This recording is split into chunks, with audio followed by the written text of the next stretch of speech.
Good evening. Tonight I'm going to talk about the Affordable Care Act and how it specifically how it affects the poorest people in society, both how it helps them and how it hurts them, and elaborate on both with specific examples and details. So to begin with, perhaps the most important thing the Affordable Care Act has done is expand Medicaid.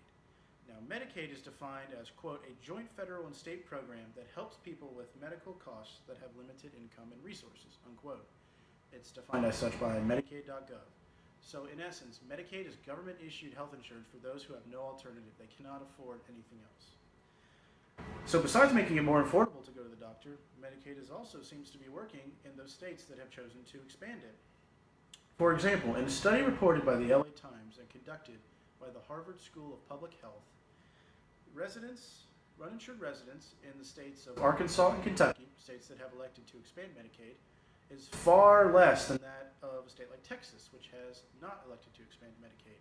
And as you can see in the reproduced chart, Arkansas in the blue, Kentucky in the red, far less percentage of uninsured residents than Texas in the gray, a state which has not elected to expand Medicaid.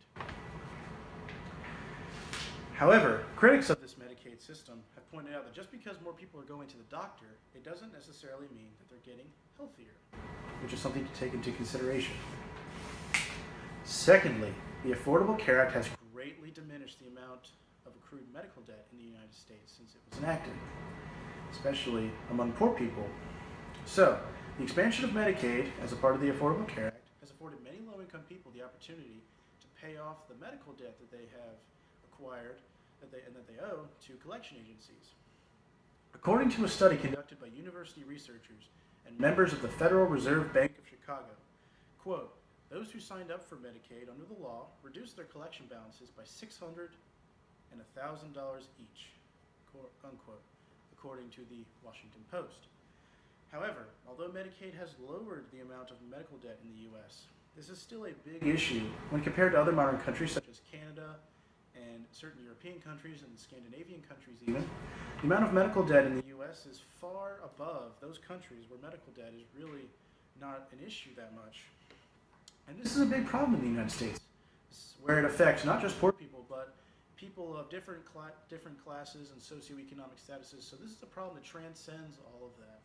This is a big problem with Obamacare and healthcare in general in the United States, is this medical debt problem. Third, some of the major criticism of the Affordable Care Act comes from this expansion of Medicaid.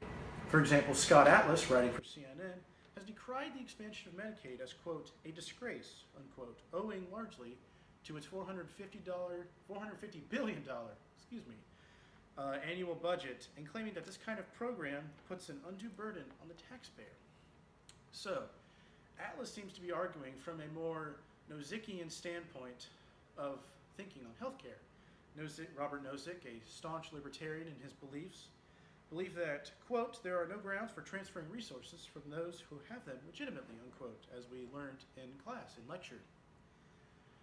And his thoughts can be contrasted with those of John Rawls, for example. Rawls is someone who believed that equality of opportunity and a leveling of the playing field is the way to ensure fairness in this healthcare system. And that's a big debate in this issue of healthcare, is the issue of fairness. Is it more morally correct to allow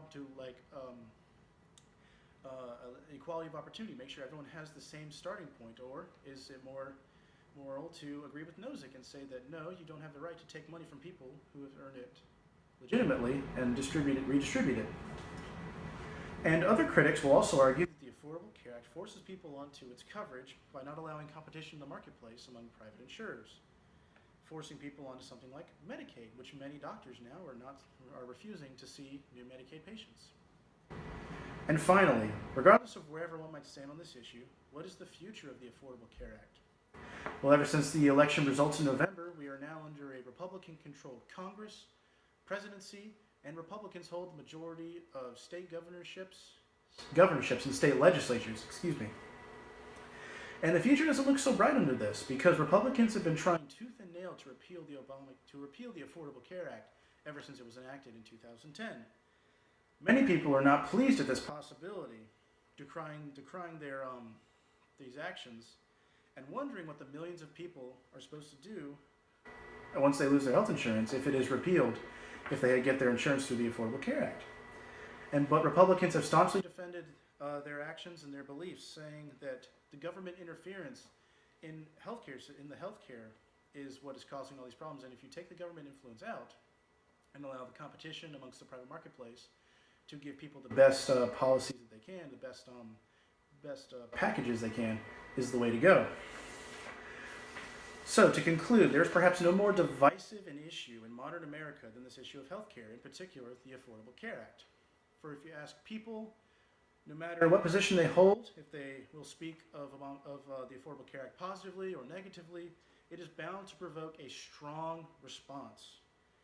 However, regardless of where you stand on the issue, whether one holds a Rawlsian perspective of this idea of fairness for everybody, or if you hold a Nozikian perspective, one of, no, this fairness is not the way to go. You cannot take money from people who have privately earned it.